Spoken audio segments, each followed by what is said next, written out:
तक्षशिला गुरुकुल चॅनेलमध्ये आपले स्वागत आहे। जर तुम्ही अजून आमच्या चॅनेलला सबस्क्राइब केले नसेल तर कृपया लगेच सबस्क्राइब करा, बेल बटन दाबा आणि तुमच्या प्रतिक्रिया लिहा। तुमच्या मित्रांसोबत जास्तीत जास्त शेअर करा। आम्ही 6 महिन्यांत ऑनलाइन कुंडलिनी राजयोग दीक्षा आणि कुंडली सक्रियकरण प्रदान करतो। कुंडलिनी राजयोग म्हणजे काय? शिक्षण आणि ज्ञान यात काय फरक आहे? मित्रांनो, शिक्षणाने शरीराला कष्टाकडे, बुद्धीला ज्ञानाकडे आणि मनाला भक्तीकडे नेले पाहिजे। हेच खरे शिक्षण आहे। आपले प्राचीन भारतीय शिक्षण ज्ञानावर आधारित होते, परंतु आधुनिक शिक्षण केवळ गुणांवर आधारित आणि पदवीवर आधारित शिक्षण आहे। पूर्वी आपल्या गुरुकुलांमध्ये चतुर्दशी विद्या आणि 14 चतुष्षष्ठी 64 कला शिकवल्या जात होत्या।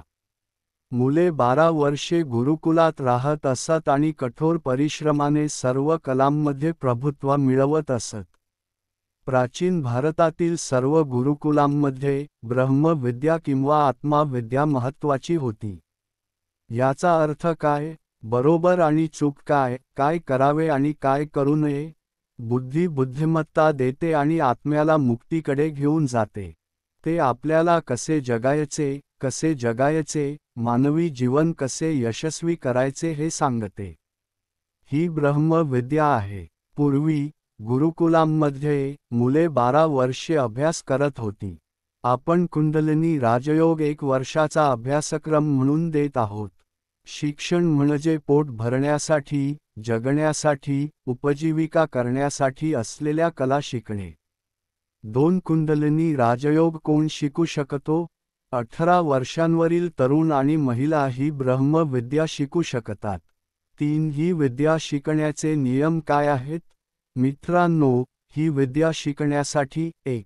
ब्रह्मचारी व्यक्तीने नियमांचे पालन करावे। 2. मांसाहारी अन्न खाणे टाळावे। 3. मद्यपान करू नये, वाईट सवयींपासून दूर राहावे। 4. साधना करण्यासाठी सकाळी ब्राह्मी मुहूर्त म्हणण्यास तयार असले पाहिजे। 5. स्वतःच्या बुद्धीचा वापर करू नये। 6.